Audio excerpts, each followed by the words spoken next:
Pasok lang na balita, lagot, baste, Duterte.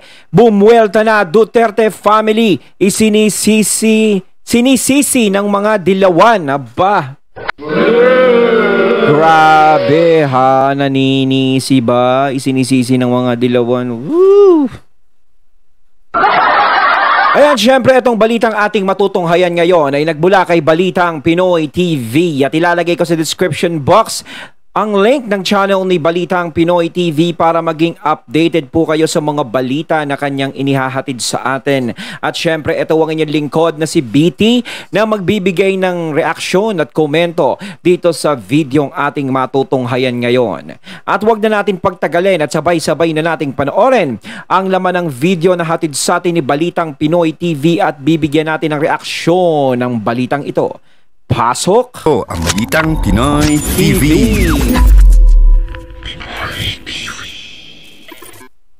Magandang araw sa atin lahat mga kababayan. Dito na naman tayo sa another episode ng ating vlogs. Pag-uusapan natin ngayon, ito po no.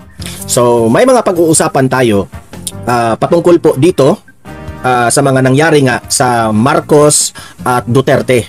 Sabi ng mga iilan, mga vloggers ng kabila, no, ng mga tanso vloggers, itong mga dilawista vloggers, away raw ito ng mga Duterte at Marcos. At sabi pa nga nila, yung mga Duterte raw yung mga nagpapagulo dito sa usaping politiko sa Pilipinas. Ang mga Duterte raw ang mga nagpapagulo sa ating bayan ngayon sa Pilipinas, nagpapagulo sa administrasyon ni Marcos. Yan ang mga script. Oops, teka lang. Oops, teka lang. Oops.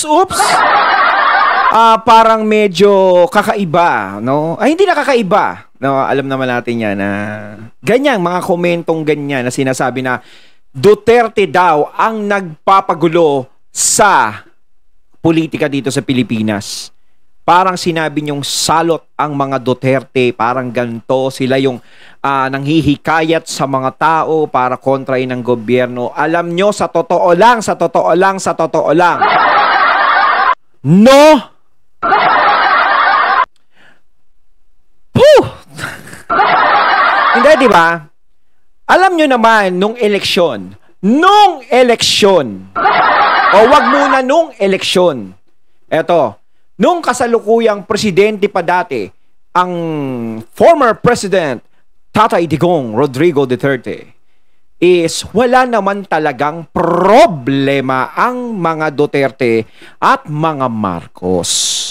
No? Buksan nyo ang inyong isip at diwa. Diba? Hindi sila magkaaway. Diba? Alam nyo yan. Alam ng lahat yan. Tinulungan pa nga ni FPRRD ang mga Marcos, no? At ang mga Marcos, kaibigan ng mga Duterte. Diba? Wala silang problema. Uulitin ko, tinulungan pa nga ni FPRRD ang mga Marcos na mailibing si Apo Lakay dito sa atin, sa libingan ng mga bayani. Diba?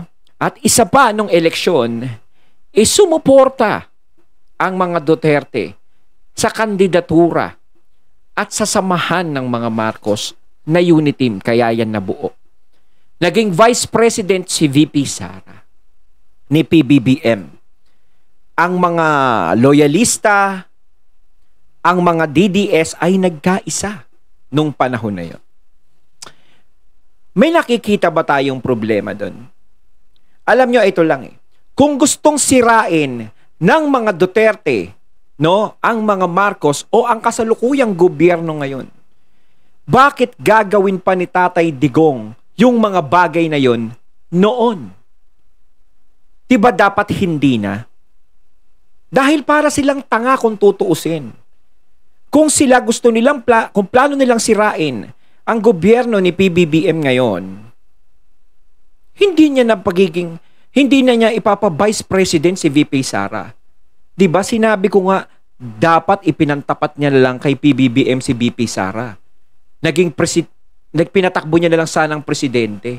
At isa din, dapat si FPRRD sa humarang sa pagpapalibing kay Apo Lakay. Dahil alam naman natin na maraming administrasyon ang dumaan ni isa walang nakaisip na ipalibing si Apo Lakay ng maayos.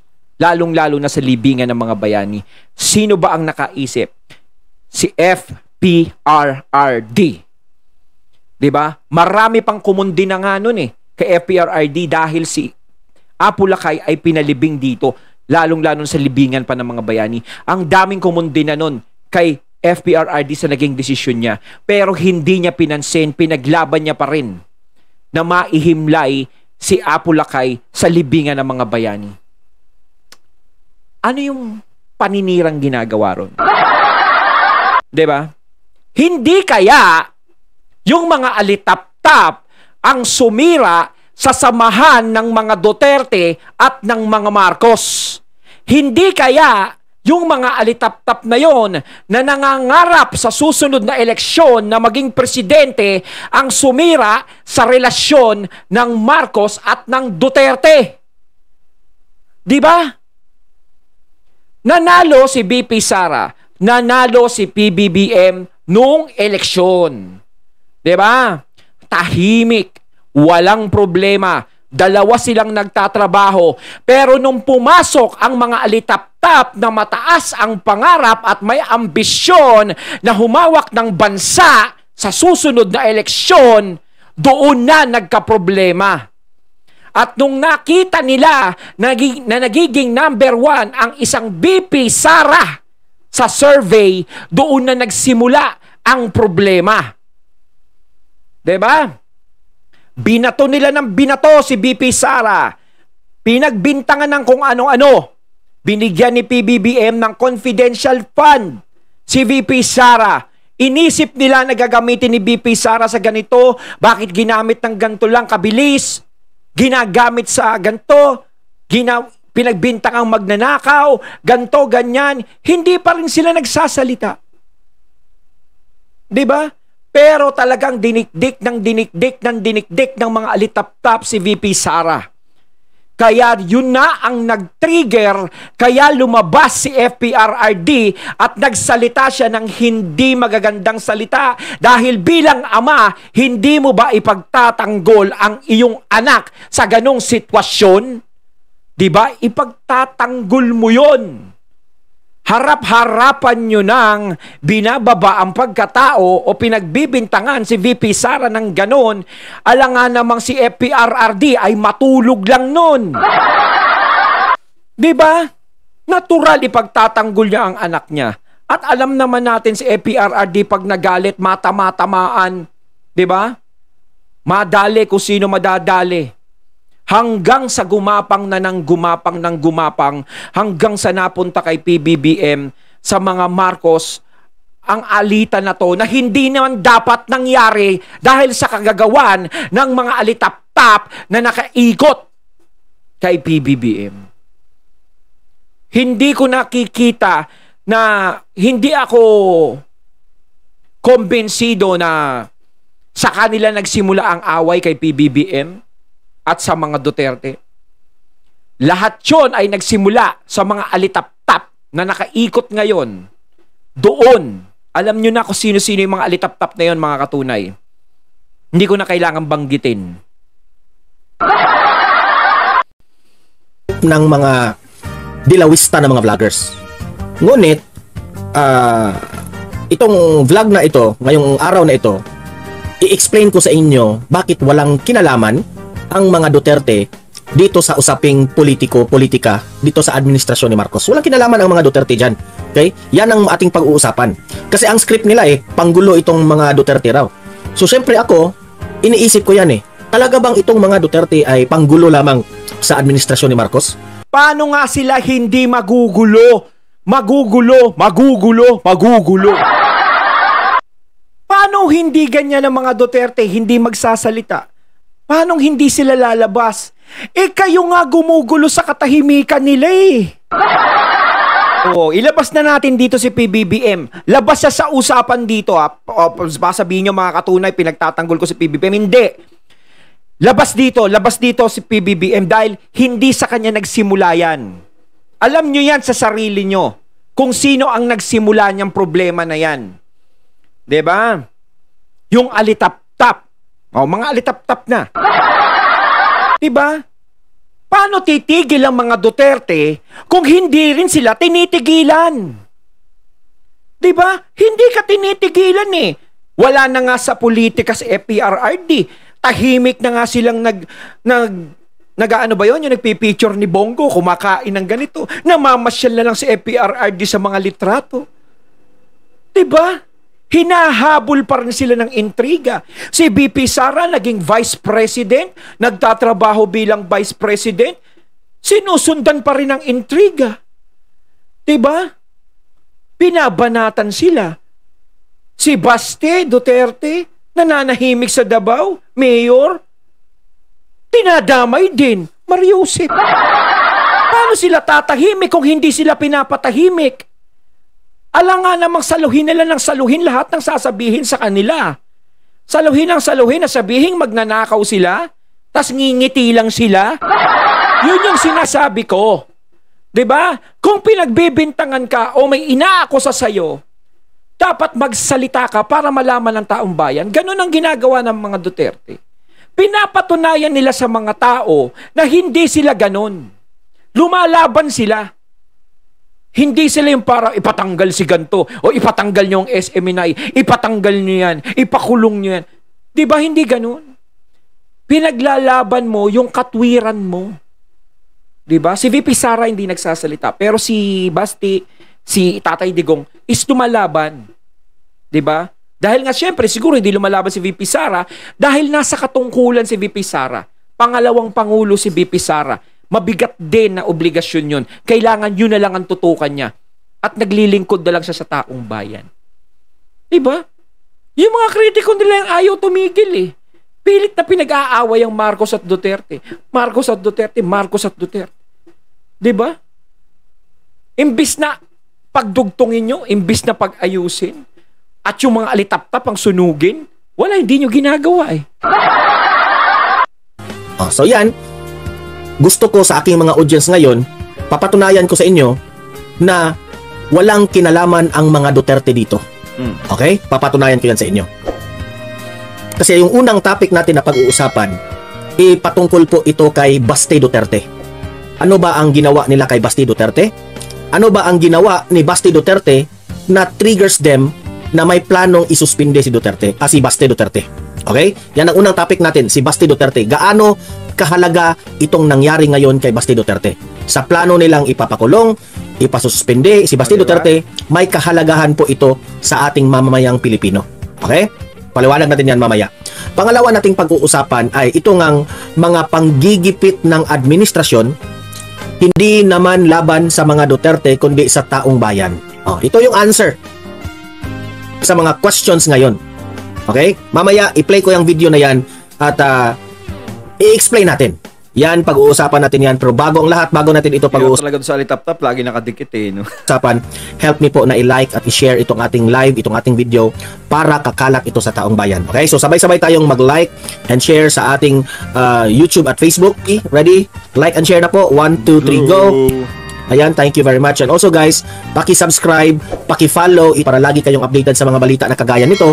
Ma-notify yung inyong mga cellphones kung meron tayong breaking news. Okay? Sabay-sabay nating i-follow at i-subscribe Facebook at YouTube. 1, 2, 3, go! Go! Okay, naka-follow and subscribe na ba lahat? Okay, so, simulan na natin ang ating pag-uusapan. Okay? Simulan natin itong vlog na ito. Patungkol po dito kay Baste Duterte. Kahapon at nung isang araw, kumakalat ang mga issues, yung mga vloggers at mga kay Attorney Harry Roque patungkol po dito sa plano nilang gawin ni Baste. Na di umano, siguro ngayong Lunes, isususpende na nila si Baste Duterte. At may narinig pa tayong plano pa nilang ipakulong. Mantakin mo, isususpinde kasi nagpatupad siya ng drug war, no? Yung drug war na yon is alam nila na kontra sa mga bisyo yun. Sa nagpapakalat ng masamang bisyo. Kinakalaban yung ganun. Tapos siya pa yung makukulong. Di Shing. Ngayon, ano ba ang ginawa ni Baste Duterte?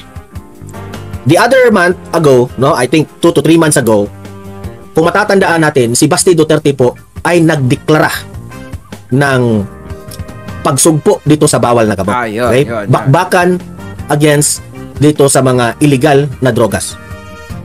Siyempre, ginawa yon ni Basti Duterte para sa kanyang syudad ng Davao. Yes! Kung ikaw ba namang matino na mayor na gusto mo malinis ang inyong syudad, malinis ang inyong city, at ikaw ay isang mayor, that means to say, responsable ka po sa taong bayan na nakatira lahat dyan. Yung proteksyon nila. Sa municipality of Davao.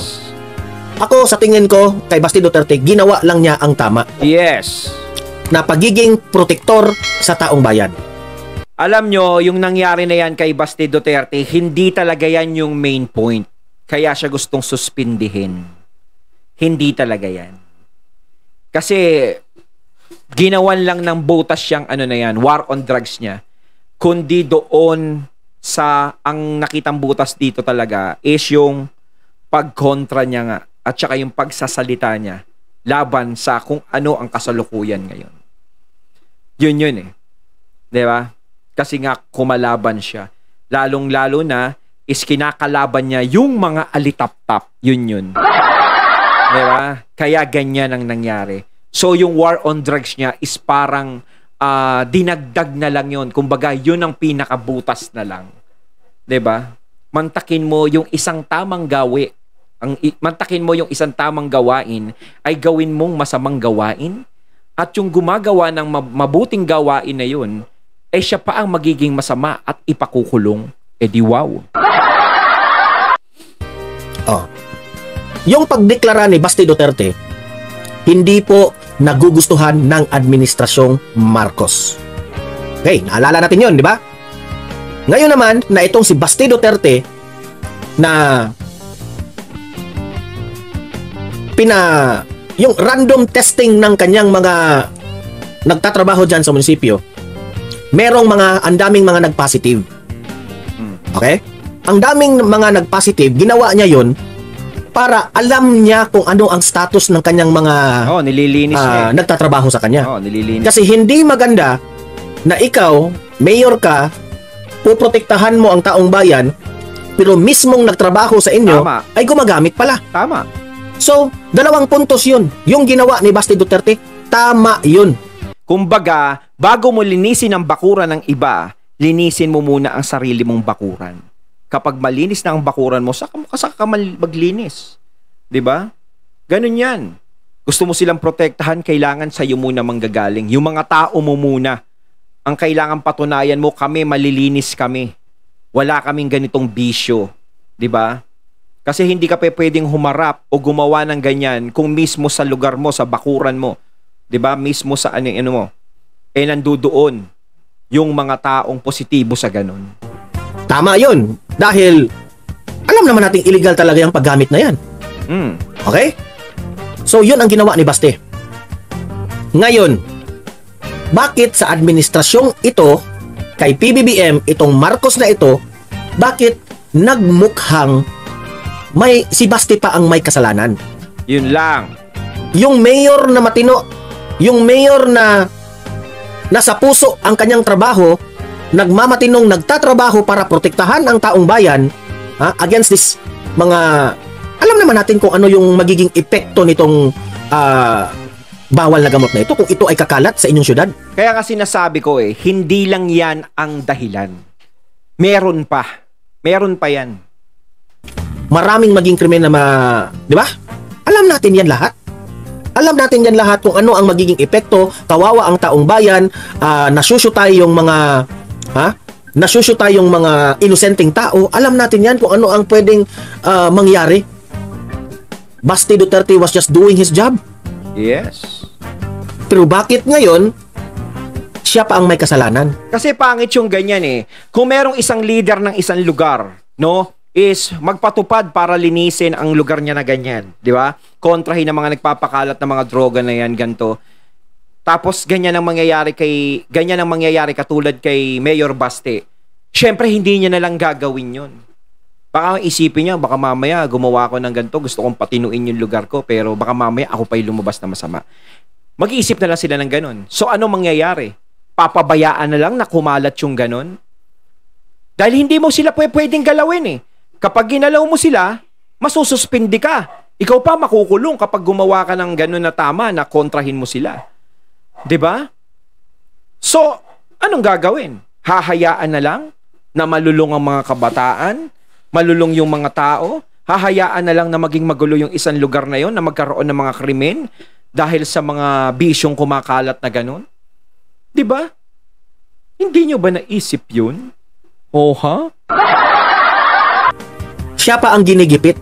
Kaya hindi ko na maiintindihan itong gobyernong ito.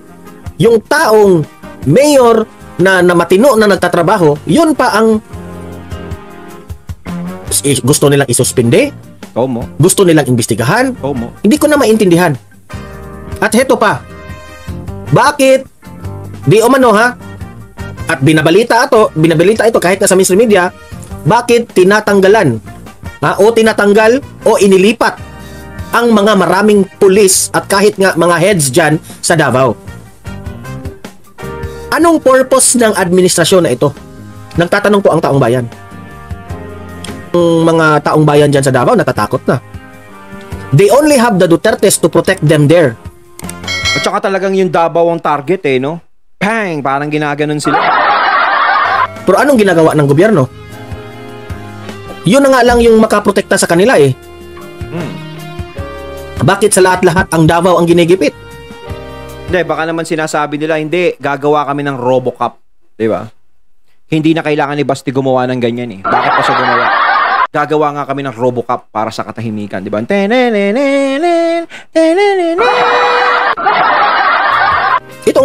Itong mayor na ito, matino.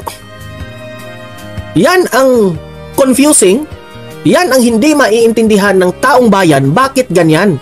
Parang iniisip natin ngayon, no? Dapat pag naging mayor ka, maging walang iya ka na lang.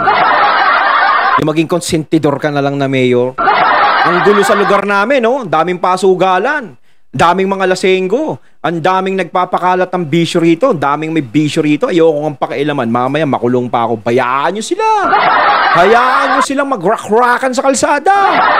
Oh. Tapos may mga tineging ganito, ganyan. May hinold up. May mga hinalay, ganito, ganyan. O bayaan nyo sila.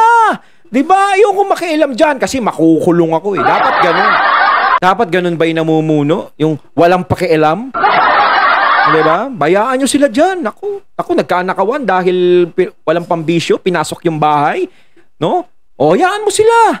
No, bababawi din nila yung ninakaw nila noon. Habulin nila doon. Baka mayroon sila mahabol. Diba? Baka mamaya, yung mga nagpapatsesyo niya nasa labas na. Hindi na sila nagtatago. Kahit sa mall, meron na. Bakit yung taong gustong magbago ang takbo ng kanyang syudad, yun pa ang ikinukwestiyon? Oo, kasi mali naman diba? Talaga eh. Diba? So anong ibig sabihin nito?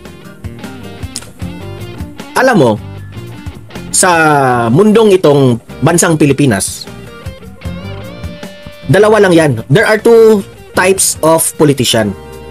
Yung politician na magserbisyo ka sa bayan at yung politician na ang iniisip lang ang kanyang political career. Ayun. Sarili lang niya. Mahirap nang humanap ng isang politician, ha? Mahirap nang maghanap tayo ng politician na kagaya nitong mga taong to. Kasi most of the politician, but not all, walang ibang iniisip kundi ang kanilang political career. How will I... Yung iba nga dyan, nagpapakitang tao.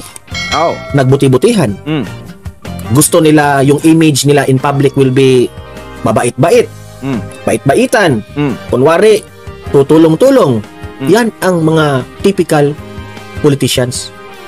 Bait-baitan sa labas, pero deep inside, sa loob pala, nangkukupit na, nangungurap na. Bihira ka na lang makakita ng isang politician na isinasapuso ang kanilang ginagawa sa pagtulong ng taong bayan. Yes, dapat yun eh. Taong bayan. Ha? Tingnan nyo. Kumakalat sa social media ang picture ni Basti Duterte noong nag-volunteer siya doon sa Yolanda, sa Tacloban. Ha? Tumutulong doon. Naghukay ng mga syutay na tao na nabiktima yung bagyo. Kawawang-kawawa si Basti doon. May nakita pa ngang picture doon na nagpahinga siya kasi sobrang hirap na sa pagtulong doon. Tapos sasabihin sila pa yung walang nagawa, no? Kasi nga, lahat ng kabutihang ginawa nila noon, lahat ng kagandahan na ginawa nila, mawawalan talaga ng saysayan. Dahil yung mga alitap-tap, talagang pinipigilan nila yan. Talagang nakabara sila dyan. Yung mga alitap-tap talaga, hanggat may mga alitap-tap talaga, naku, kumuha nga kayo ng apoy doon, sunugin nyo na nga! Umiinom ng soft drinks at tinapay. Oh, diba? Kawawa! And remember, hindi yun Davao. Hindi yun mga tauhan niya. Late Nangyari yun sa malayo. Pinoy's time. Administrasyon Pinoy. Tumutulong itong taong ito. Oh. At hindi pa siya politiko. Hindi pa siya politician at that time. Anak lang siya ni Duterte. Sumama lang siya doon, tumutulong. Yung attire ni Basti doon pang bumbero kasi tumutulong nga, emergency. Diba? Sa pagtulong nila doon sa Tacloban, wala silang makuha doon na pera. Wala silang makuha doon na ibubuto ko tong si Basti dahil tumutulong. Wala siyang makuha doon. Oo, kasi hindi naman Davao yun eh. Mayor lang tinakbo niya eh. Hindi naman masasabi na nagpapalapad siya ng papel nun eh. Diba? Pero kusang tumulong. So ito yung mga tao na bihira nyo lang makita na ang pagtulong nila sa taong bayan walang kapalit. Serbisyo publiko. Servant to the Filipino people. Ngayon, nauunawaan ng taong bayan ang kanyang ginawa sa Davao. Ayon, at ating natunghayan ng video na nagbula kay Balitang Pinoy TV at parang si Don Mar TV yun, no? Siyempre, credits po. Kayo mga katunay, anong masasabi nyo tungkol dito? Hay, naku, nakaka-high blood na. Comment lang po kayo sa comment box. So once again, I'm BT and I'm out. Peace.